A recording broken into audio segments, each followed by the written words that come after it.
En la casa de los Merino, el silencio era tan denso que parecía imposible respirar. Irene había irrumpido en la habitación de su hermano con un gesto casi desesperado, buscando respuestas en un instante que le pareció eterno. Allí, entre las sombras de una estancia que se transformaba de pronto en un lugar irreconocible, se encontró con el cuerpo sin vida de don Pedro. La rigidez del rostro, el abandono de las manos, el peso de la muerte cayendo sobre los muebles, sobre los retratos, sobre la historia misma de aquella familia. Fue Damián quien, con voz apagada y mirada perdida, confirmó lo que sus ojos no podían aún asimilar. Don Pedro había muerto, y él había estado presente en ese último suspiro que sellaba toda una vida marcada por las intrigas y los silencios. Irene, incapaz de sostener el peso de semejante revelación, se derrumbó sobre el cadáver de su padre, llorando desconsolada, dejando que las lágrimas le resbalaran por el rostro con la desesperación de una hija que, pese a todo, nunca estuvo preparada para ese final. Ese llanto, desgarrador y sincero, contrastaba con la expresión contenida de Damián, que observaba la escena atrapado entre la conmoción y la culpa. Era un hombre que, a su manera, siempre había luchado contra Pedro, cuestionando sus decisiones, resistiendo su poder. Sin embargo, haber estado allí, acompañando a quien tanto daño le había hecho, lo situaba en una contradicción moral imposible de resolver. Había sido testigo de sus últimas palabras, de su última mirada, y ahora cargaba con el peso de aquel secreto que amenazaba con destruir la poca paz que aún podía quedarle. El aire se volvía irrespirable, las paredes parecían cerrarse sobre los presentes, y mientras Irene se desgarraba, Damián se refugiaba en un silencio denso, consciente de que esa muerte abría heridas que jamás terminarían de cerrarse. Poco después, Luz fue la encargada de llevar la noticia a Digna. La matriarca, al escuchar que su marido había muerto, se mantuvo sorprendentemente entera, con una serenidad que parecía esconder un océano de emociones contenidas. Junto a ella estaba Gemma, que no tardó en unirse a la conversación. La reacción de Digna no fue la de una viuda desolada, fue la de una mujer que comprendía que, con la desaparición de Pedro, también llegaba una ola de consecuencias que podrían arrastrarla consigo. Temía no tanto la pérdida, sino lo que vendría después. ¿Se atrevería Damián a denunciarla por la muerte de Jesús? ¿O sería Pedro, desde sus últimas voluntades, quien la delataría desde el más allá? La entereza con la que recibía la noticia era, en el fondo, una máscara, un intento desesperado por contener un miedo que la carcomía por dentro. Mientras tanto, en otra parte de la colonia, Gabriel tomó la decisión de presentarse en el dormitorio de Begoña. Sabía que la relación entre ambos había quedado herida, que la desconfianza y las dudas habían levantado muros difíciles de derribar. Sin embargo, no estaba dispuesto a dejar que el pasado definiera por completo su presente.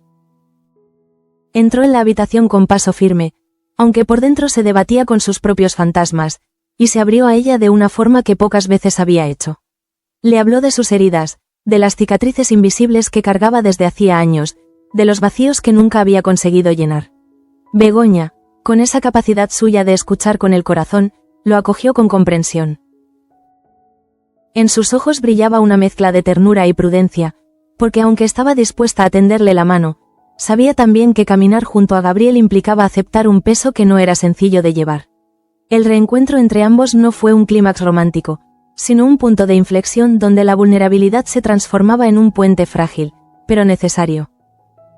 De vuelta a la casa de los de la reina, Damián reunió a su familia para comunicarles lo inevitable. Don Pedro había muerto. Sus palabras, cargadas de solemnidad, cayeron como piedras en el salón familiar, arrancando expresiones de incredulidad y desconcierto. Pero lo que realmente impactó a todos fue la confesión que vino después. Él había estado presente en el momento de la muerte. Ese detalle, aparentemente simple, reconfiguraba toda la escena. No era solo la noticia del fallecimiento de un hombre poderoso. Era la admisión de que Damián, su enemigo histórico, había acompañado a Pedro en su último aliento. El desconcierto se transformó en preguntas silenciosas, en miradas cargadas de sospecha. ¿Por qué él? ¿Qué habían compartido en esos instantes finales? ¿Qué palabras habían cruzado? La familia no obtuvo respuestas claras, porque Damián, fiel a su carácter, se retiró pronto a su despacho, donde la soledad se convirtió en testigo de una memoria que lo acosaba sin tregua. Allí, en la penumbra del despacho, Damián revivió cada recuerdo de lo que había hecho a su enemigo. Las luchas de poder, las humillaciones, las derrotas que habían marcado el pulso de su relación. Pedro había sido un adversario implacable, pero también un espejo oscuro de sus propias ambiciones. El pasado lo golpeaba con fuerza, y justo en ese instante Andrés entró en la sala. Padre e hijo, frente a frente, compartieron un diálogo en el que las palabras se convirtieron en armas y, al mismo tiempo, en confesiones. Hablaron de Pedro, de las malas acciones que había cometido contra ellos, de las marcas que había dejado en la historia familiar. Andrés, con el ímpetu de su juventud, exigía respuestas, buscaba certezas, mientras que Damián, más cansado y desencantado, solo podía ofrecer fragmentos de una verdad demasiado dolorosa para ser pronunciada por completo. Fue un encuentro que dejó huellas en ambos. En el padre, la conciencia de la herencia de dolor que había transmitido. En el hijo, la certeza de que estaba atrapado en una red de culpas de la que resultaba casi imposible escapar. Mientras tanto, en la fábrica, la situación se tensaba aún más. Tasio, ya inseguro en su cargo de director tras el fiasco del evento exclusivo de Pasión Oculta, no pudo contenerse y pidió explicaciones. Sus dudas, sus reproches, se dirigieron con especial dureza hacia Marta, cuya fragilidad era cada vez más evidente. Carmen, al percibir la hostilidad del momento, no dudó en interponerse, defendiendo a su amiga y tratando de convencer a su marido de que Marta no estaba atravesando su mejor momento. Sabía que detrás de los errores y las contradicciones de Marta se escondía una mujer rota, atrapada en una espiral de autodestrucción. Tasio, sin embargo, con la presión acumulada sobre los hombros, planteó incluso detener la producción del perfume, como si esa medida drástica pudiera darle algún respiro. Carmen, incansable, lo detuvo con una súplica. Un poco más de paciencia, un poco más de confianza, un poco más de humanidad. El peso de la responsabilidad, no obstante, terminó por quebrar a Tasio. Ya bastante abrumado por el cargo, la noticia de la muerte de Carpena lo golpeó con una fuerza devastadora. Carpena había sido para él más que un colaborador. Un referente, un apoyo silencioso, un faro en medio de la tormenta. Perderlo en ese momento lo dejó sumido en un vacío insoportable, precisamente cuando más lo necesitaba. Carmen, con la entereza que la caracterizaba, volvió a sostenerlo, animándolo a no rendirse, a seguir luchando pese a la adversidad. Era consciente de que la fragilidad de Tasio lo ponía en riesgo de derrumbarse, pero también sabía que dentro de él había una fuerza que, si lograba aflorar, podía salvarlo del colapso. A medida que las horas avanzaban, la sombra de don Pedro continuaba extendiéndose sobre todos. En un rincón, Gabriel repasaba mentalmente cada conversación, cada gesto, intentando descubrir quién podía haber sido el topo que filtraba información a Pedro. Tras descartar a la mayoría de los habitantes de la Casa Grande, sus sospechas comenzaron a centrarse en Marta. Recordó la conversación que había tenido con Isabel, aquella insinuación que lo había dejado inquieto, y de pronto todo encajaba en su mente. Marta, con su relación secreta con Fina, podía haber sido vulnerable a un chantaje. Pedro, astuto como siempre, podría haber aprovechado esa debilidad para obtener lo que necesitaba. La sospecha crecía como una espina, y aunque aún no tenía pruebas, Gabriel estaba convencido de que Marta ocultaba más de lo que aparentaba. En medio de aquellas sospechas que iban creciendo como un veneno silencioso, Marta se encontraba atrapada en una telaraña invisible. Carmen, que la observaba cada día más frágil, no pudo soportar por más tiempo la sensación de que su amiga se estaba hundiendo lentamente. Por eso, buscó a Andrés, el único que quizás podía llegar hasta ella, y le pidió con un tono cargado de urgencia que interviniera. Marta necesitaba apoyo, necesitaba que alguien la enfrentara a su propia realidad antes de que fuera demasiado tarde. Andrés, aunque dudaba de la eficacia de hablar con una hermana que llevaba tanto tiempo a la defensiva, aceptó. Sabía que si había una mínima posibilidad de rescatarla, tenía que intentarlo. La conversación entre ellos, sin embargo, fue un choque brutal. Andrés abordó el tema con cautela, intentando hablarle de su estado, de la bebida que se había convertido en una sombra constante en su vida. Marta, lejos de agradecer la preocupación, reaccionó como un animal herido. Se puso a la defensiva, levantó la voz, y lo acusó de no entender nada, de estar siempre juzgándola, de hablar desde una posición de superioridad que no le correspondía. Las palabras entre hermanos se convirtieron en dagas lanzadas sin control. Andrés, dolido, intentó mantener la calma, pero al ver que ella se cerraba cada vez más, comprendió que la distancia entre ambos se había vuelto casi infranqueable. Marta estaba atrapada en una espiral de autodestrucción que la alejaba de todos, incluso de quienes más la querían. En paralelo, la colonia respiraba un aire distinto. En el dispensario, Luz y Begoña celebraban los buenos resultados que estaba dando el ungüento para las quemaduras que habían desarrollado juntas. En ese espacio, donde la ciencia y la esperanza se encontraban, ambas mujeres compartieron algo más que un logro profesional. Compartieron la certeza de que aún quedaban pequeños triunfos que iluminaban la oscuridad que lo envolvía todo. Entre risas contenidas y miradas cómplices, Luz aprovechó para hablarle a Begoña sobre don Pedro, sobre la clase de hombre que había sido y sobre los últimos momentos de su vida. Era un relato duro, teñido de verdad, que buscaba dejar claro que aquel patriarca, con todos sus errores y pecados, había encontrado en su final un espejo de sus propias contradicciones. Begoña, mientras escuchaba, sentía un torbellino de emociones. Por un lado, la compasión por un hombre derrotado, por otro, el alivio de saber que aquella figura ya no sería una amenaza. Muy diferente fue la reacción de Claudia, que en la cantina se desahogaba con Raúl. Para ella, la muerte de Pedro representaba la pérdida de la única persona que, de alguna forma, todavía la vinculaba a Mateo. Su rabia, su frustración, eran el eco de una herida que no había terminado de cicatrizar. Raúl la escuchaba con atención, sabiendo que detrás de cada palabra cargada de reproche había un dolor auténtico, un sentimiento de abandono que la acompañaba desde hacía demasiado tiempo. La muerte de Pedro no solo había removido el tablero político y familiar de los de la reina, también había desatado tormentas íntimas en aquellos que, como Claudia, encontraban en él un lazo que ahora se deshacía para siempre. En ese mismo clima enrarecido, Gabriel decidió dar un paso más. Si quería descubrir la verdad, tenía que mirar de frente a Marta. La buscó con determinación y trató de sonsacarle información, convencido de que ella podía ser la informante de Pedro. Sus preguntas, directas pero envueltas en una aparente cordialidad, eran en realidad una trampa. Marta, incómoda, esquivaba las respuestas, cada vez más nerviosa, consciente de que sus silencios podían delatarla más que cualquier palabra. Y justo en ese momento, apareció Pelayo. Su entrada cambió el rumbo de la conversación. Bastó un comentario aparentemente inofensivo de su parte para que, de pronto, quedara en el punto de mira de Gabriel.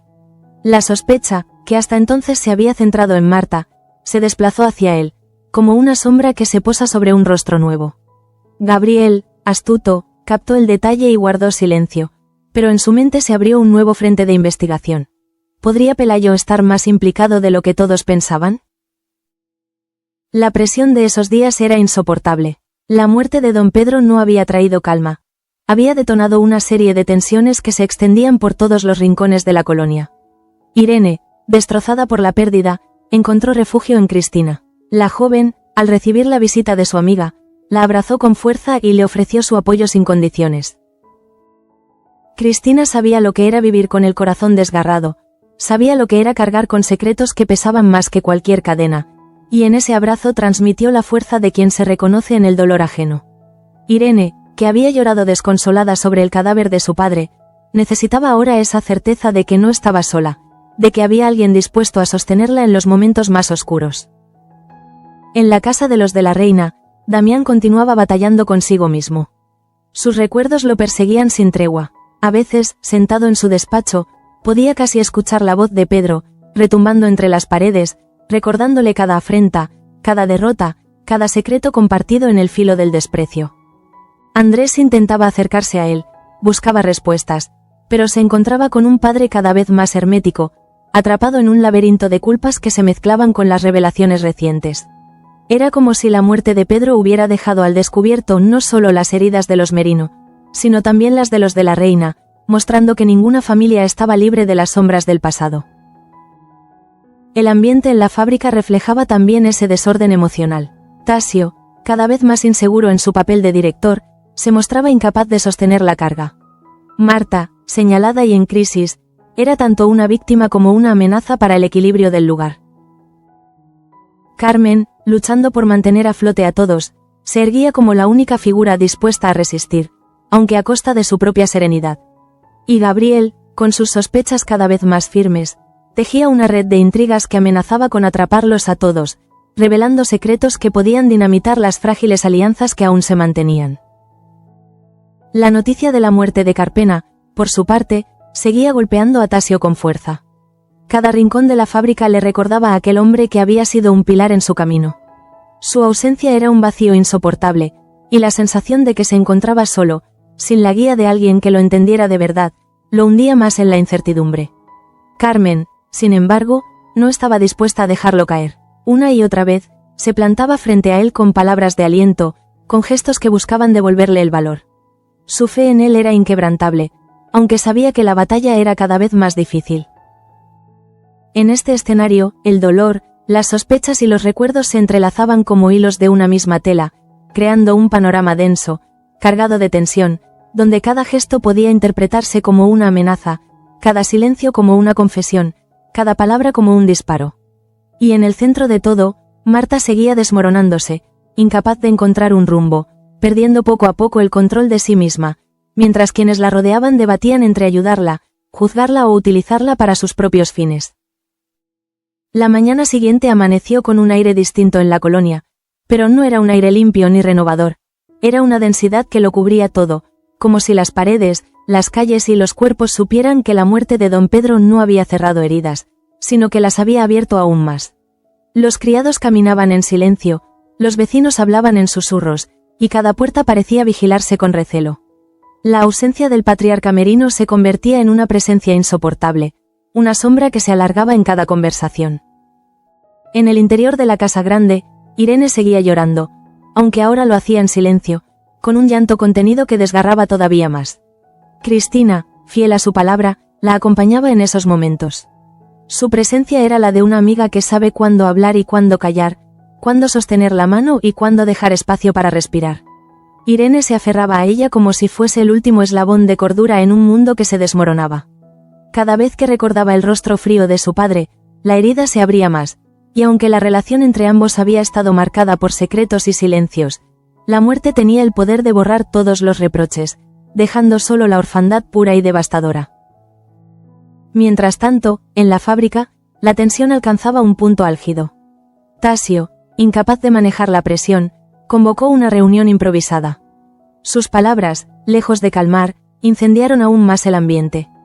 Propuso de nuevo detener la producción de Pasión Oculta, como si esa decisión radical pudiera darles tiempo para recomponerse. Los trabajadores se miraban entre sí, desconcertados, mientras Carmen, firme pero cansada, volvió a interceder. Ella sabía que frenar la producción sería un golpe letal para la empresa y, sobre todo, para la credibilidad de Tasio como director. En su voz se mezclaba la súplica y la autoridad. Pedía paciencia, pedía confianza, pedía que no se dejara arrastrar por el miedo. Tasio la escuchaba, pero su mente seguía atrapada en un laberinto de inseguridades que lo alejaba cada vez más del liderazgo que debía ejercer. Marta, presente en aquella reunión, se sentía como una marioneta observada desde todos los ángulos. Cada mirada que se posaba sobre ella parecía acusarla, cada palabra no dicha parecía una sentencia. Su problema con la bebida se convertía en un secreto a voces, un rumor que ya nadie se esforzaba por disimular.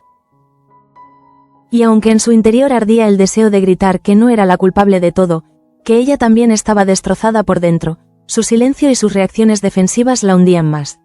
La espiral era tan evidente que incluso Carmen, por mucho que la defendiera, empezaba a temer que Marta llegara a un punto de no retorno. En paralelo, Gabriel no quitaba los ojos de la hermana de Andrés. Había algo en sus gestos, en su incomodidad, que lo convencía cada vez más de que ella había tenido un papel en las maniobras de Pedro. Su mente calculadora repasaba todos los escenarios posibles. ¿Había sido ella manipulada? ¿Había colaborado a cambio de protección? ¿O simplemente había caído en un juego de chantajes imposibles de evitar? La idea de que Marta hubiera sido la informante lo perturbaba, no solo por las consecuencias familiares, sino porque revelaría hasta qué punto don Pedro había conseguido penetrar en las grietas más íntimas de los de la reina.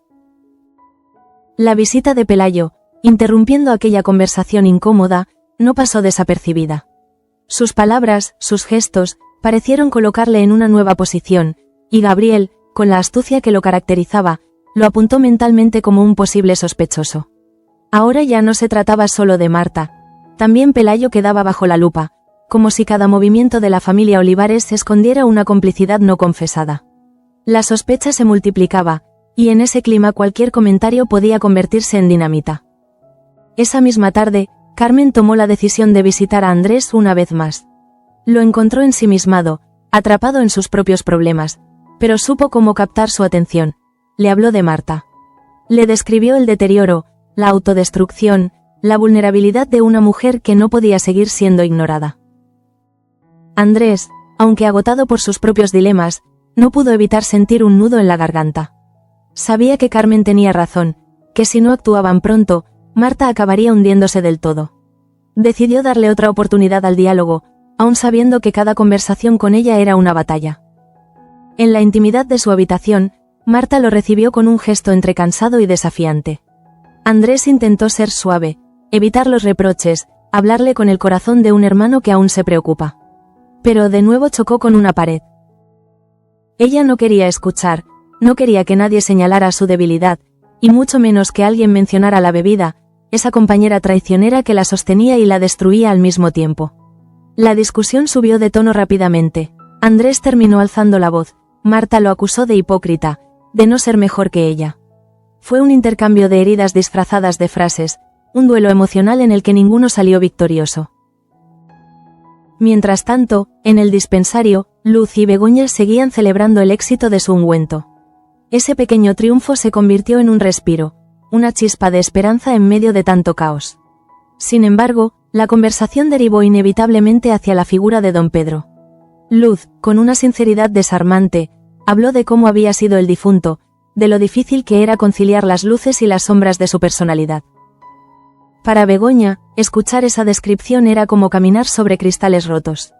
Había aprendido a desconfiar de los hombres poderosos, de las figuras que usaban el control como arma, y aunque la muerte de Pedro la liberaba de un peso, también le recordaba que en su mundo nadie estaba a salvo de caer en las garras de la manipulación. Claudia, por su parte, continuaba lidiando con la rabia. Sus charlas con Raúl se volvieron más frecuentes, y en cada una de ellas emergía la figura de Mateo como un fantasma imposible de enterrar. El vínculo que la unía a Pedro era complejo, contradictorio, pero ahora que él ya no estaba, sentía que una parte de su historia personal se desmoronaba. Raúl intentaba consolarla, pero su impotencia era evidente. ¿Cómo aliviar a alguien que no busca respuestas, sino que solo necesita gritar su dolor? La figura de Digna emergía en paralelo como un enigma. Su entereza aparente escondía un miedo visceral. El temor de que las últimas voluntades de Pedro o el coraje de Damián terminaran por desenmascararla frente a todos. Cada gesto suyo estaba medido, cada palabra controlada, pero en su mirada se adivinaba el vértigo de alguien que camina al borde del abismo. Era consciente de que la muerte de su marido no la liberaba, sino que la colocaba en el ojo del huracán. Gabriel, incansable en su búsqueda de la verdad, se acercó de nuevo a Marta esa noche. Esta vez no lo hizo con preguntas veladas, sino con la firme intención de arrancarle una confesión.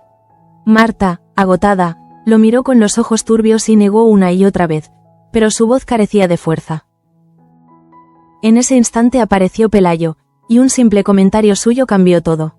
Gabriel, con la habilidad de quien sabe leer entre líneas, percibió un matiz extraño, un detalle que lo hizo sospechar que el verdadero informante podía ser él. No lo dijo en voz alta, pero lo guardó como un tesoro envenenado, dispuesto a usarlo cuando llegara el momento oportuno. La noche cayó sobre la colonia con un peso insoportable. Cada casa guardaba sus propios secretos, cada familia se encerraba en su dolor. Irene lloraba en silencio, Andrés se debatía entre la culpa y la impotencia, Marta se hundía un poco más, Tasio luchaba contra sus inseguridades, y Gabriel planeaba sus próximos movimientos. La muerte de don Pedro no había cerrado un capítulo, había abierto un libro nuevo, mucho más oscuro, donde cada página estaba escrita con sospechas, traiciones y miedos. El amanecer siguiente llegó teñido de un silencio extraño en la casa de los de la reina. El eco de la noticia de la muerte de don Pedro seguía recorriendo los pasillos como un fantasma implacable. Los criados hablaban en susurros, temiendo pronunciar en voz alta un acontecimiento que había cambiado para siempre el equilibrio de poder. Y en medio de ese ambiente enrarecido, Damián se movía con un paso lento, como si cada rincón le recordara la carga de haber estado presente en el último suspiro de su enemigo histórico. Su rostro serio y el ceño fruncido no revelaban nada a primera vista, pero en su interior hervía un torbellino de recuerdos y preguntas sin respuesta. En el despacho, las sombras parecían más densas que nunca. Andrés lo había acompañado la noche anterior, y aquella conversación había dejado una huella indeleble en ambos. Padre e hijo habían compartido no solo un momento de confesión, sino también un espejo incómodo de sus propias contradicciones. La figura de Pedro, muerto pero aún omnipresente, se interponía entre ellos como una tercera voz que exigía ser escuchada. Cada palabra pronunciada resonaba ahora en los pensamientos de Andrés, que al despertarse se encontró invadido por una sensación de impotencia y miedo. ¿Qué significaba que su padre hubiera estado al lado de Pedro en el último instante? ¿Era un signo de reconciliación, de piedad, o escondía un secreto aún más perturbador? Mientras tanto, Irene seguía luchando con su dolor. Su visita a Cristina se había convertido en un refugio imprescindible, y en esos abrazos encontró la fuerza que no podía hallar en su propia familia. La joven obrera la escuchaba con una paciencia infinita, recordándole que la muerte, por devastadora que fuera, también podía abrir caminos hacia una verdad más clara. Irene, sin embargo, no estaba preparada para escuchar palabras de consuelo. Necesitaba llorar, gritar, vaciarse de lágrimas hasta que la fatiga la dejara dormida. En su mente se repetía la imagen del cadáver de su padre, y aunque sabía que su vida había estado marcada por errores, su corazón no podía evitar sentirse huérfano y abandonado. En la fábrica, la tensión crecía a un ritmo imparable. Tasio había convocado otra reunión, esta vez para discutir el futuro de Pasión Oculta. Los trabajadores estaban expectantes, temiendo que la producción se detuviera definitivamente. Marta asistió con un semblante ausente, como si no estuviera realmente allí, atrapada en sus propios demonios. Carmen, incansable, intentó de nuevo mediar, defendiendo la importancia de mantener la calma y no tomar decisiones apresuradas. Sus palabras eran claras. Detener la producción significaría aceptar la derrota y hundir más a Tasio en sus inseguridades. Pero él, abrumado por la presión, parecía incapaz de sostenerse. La muerte de Carpena lo había dejado sin un aliado fundamental, y la soledad del liderazgo lo devoraba. Fue entonces cuando Marta perdió el control. En medio de la reunión, con las voces elevándose y las acusaciones multiplicándose, levantó la voz con un tono que sorprendió a todos. Sus palabras fueron confusas, desordenadas, llenas de una rabia contenida que salió a la superficie como un volcán. Acusó a los demás de cargar siempre sobre sus hombros las culpas, de convertirla en un chivo expiatorio. La bebida que llevaba demasiado tiempo escondiendo se reflejaba en sus gestos, en la falta de coherencia de sus frases, y el silencio que se hizo tras su explosión fue aún más doloroso que los reproches. Carmen intentó suavizar la situación, pero Marta, consciente de que había mostrado su fragilidad, abandonó la sala entre miradas de compasión y sospecha. Gabriel, que había presenciado la escena, la siguió con la mirada. Aquella reacción, lejos de despejar sus dudas, las alimentaba aún más. Si Marta había sido o no la informante de Pedro, lo descubriría tarde o temprano, pero en ese instante estaba convencido de que ella ocultaba algo. Su mente no descansaba. Cada gesto de Marta era un indicio, cada silencio un grito, cada lágrima una confesión velada. Y sin embargo, cuando Pelayo apareció de nuevo en escena, Gabriel sintió que la sospecha se bifurcaba. Había algo en la actitud del marido de Marta, en su manera de intervenir y de protegerla, que lo colocaba también en el centro de las dudas. La red de sospechas se ensanchaba, y Gabriel, astuto como siempre, tomaba nota mental de cada detalle. En otro frente, Luz y Begoña continuaban con el proyecto del ungüento. El éxito de su fórmula era un respiro necesario en medio de tanta tensión, y mientras trabajaban juntas, compartían también confidencias. Luz hablaba de Pedro con un tono sereno, casi clínico, recordando los últimos momentos del hombre que tantos miedos había sembrado. Begoña, escuchando, sentía cómo esas palabras se transformaban en una advertencia. La figura de Pedro podía estar muerta, pero sus actos seguían vivos en las decisiones de quienes lo habían conocido.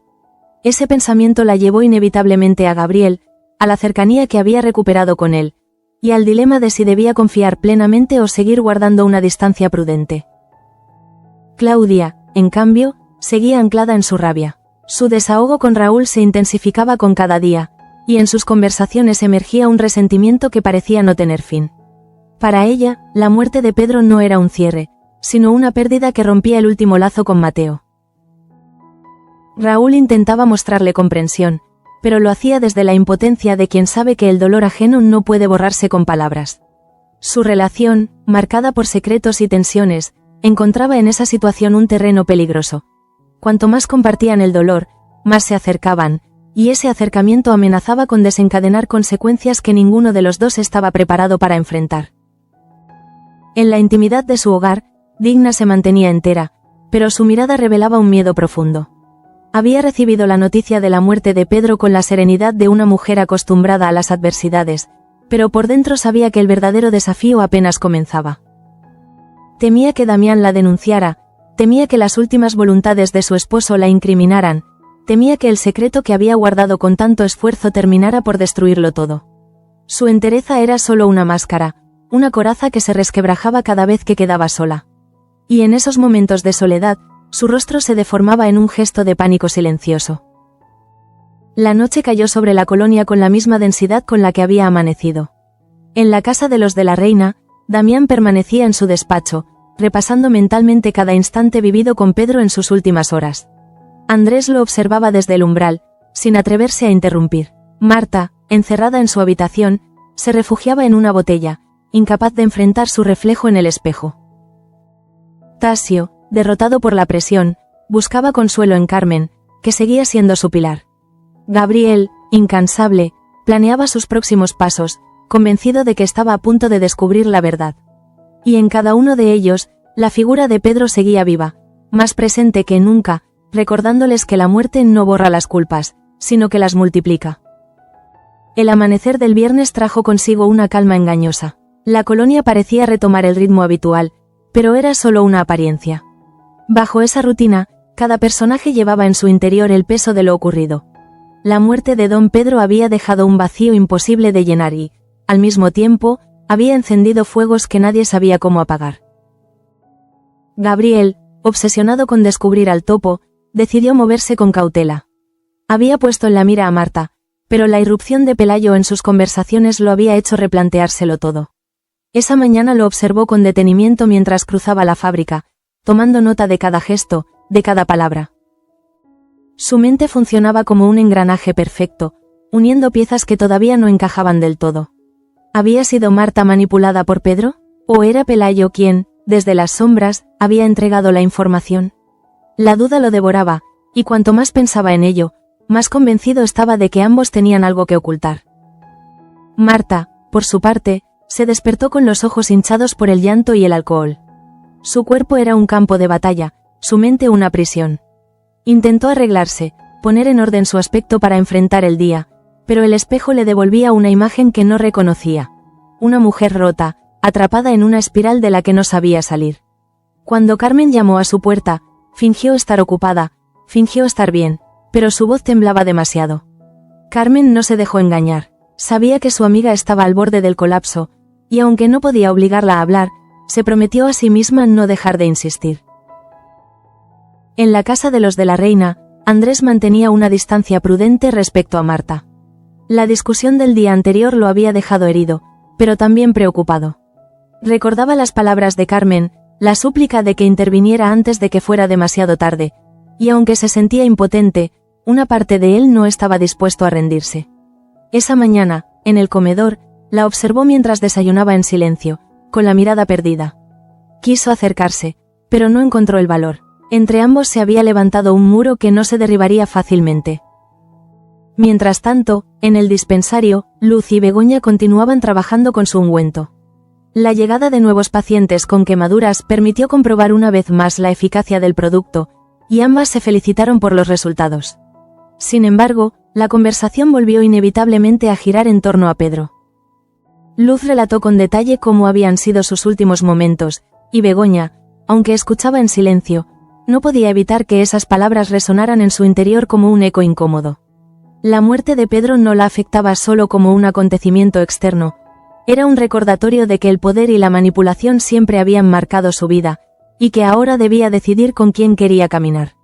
Su cercanía con Gabriel volvía a ocupar su mente, planteándole preguntas que no tenían respuesta inmediata. Claudia, en la cantina, descargaba su rabia en conversaciones interminables con Raúl. Su dolor se manifestaba en frases duras, en reproches lanzados al aire, en lágrimas contenidas que finalmente terminaban brotando sin control.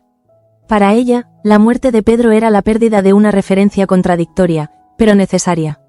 Raúl, aunque intentaba consolarla, sentía que se acercaban demasiado peligrosamente. La intimidad compartida en el dolor podía transformarse en algo más, y esa posibilidad lo asustaba tanto como lo atraía. En otro rincón, Digna trataba de mantener la compostura frente a los suyos. Cada palabra suya estaba medida, cada gesto calculado, pero por dentro temblaba. Sabía que en cualquier momento podían descubrirse verdades que la hundirían. Temía que Damián, con la información que tenía, diera un paso que la expusiera. Temía también a las posibles disposiciones que Pedro hubiera dejado en sus últimas voluntades. Vivía en un estado de alerta constante, como una mujer que sabe que camina sobre un suelo frágil que puede quebrarse bajo sus pies. Por la tarde, Gabriel decidió enfrentarse directamente a Marta. La encontró en el pasillo, con un semblante cansado y los ojos rojos. No se anduvo con rodeos. Le preguntó si había sido ella la informante de Pedro. Marta, sorprendida por la franqueza, balbuceó una negación, pero la inseguridad de su voz jugaba en su contra. Gabriel la observó con detenimiento, buscando señales, rastros de verdad entre sus gestos. En ese instante, apareció Pelayo. Con una frase aparentemente banal, defendió a su mujer, pero en ese intento de protección cometió un error. Dejó escapar un detalle que encendió todas las alarmas de Gabriel. El silencio que siguió fue más revelador que cualquier confesión. Marta, avergonzada, bajó la cabeza. Pelayo, en cambio, se mostró desafiante. Y Gabriel, en su interior, supo que estaba más cerca que nunca de la verdad. Al caer la noche, cada familia se refugió en su propio dolor. Irene, aún devastada, agradecía la compañía de Cristina. Andrés seguía batallando con su impotencia respecto a Marta. Damián se encerraba en su despacho, atormentado por la memoria de Pedro y por sus propios fantasmas. Tasio, hundido, encontraba en Carmen el único sostén que lo mantenía en pie. Y Gabriel, incansable, repasaba cada detalle del día, convencido de que pronto desvelaría el nombre del verdadero topo. El capítulo se cerró con una escena cargada de simbolismo. Marta, sola en su habitación, se miraba al espejo con una botella en la mano. Sus ojos reflejaban una mezcla de rabia, dolor y miedo. Al otro lado de la casa, Andrés se debatía entre entrar y dejarla sola, consciente de que cada minuto que pasaba ella se hundía más. En la fábrica, Gabriel apuntaba en su libreta el nombre de Marta y, junto a él, una interrogación que cada vez se inclinaba más hacia Pelayo. Y en la colonia, el eco de la muerte de don Pedro seguía presente, recordando a todos que, aunque un hombre haya desaparecido, sus sombras pueden perdurar para siempre.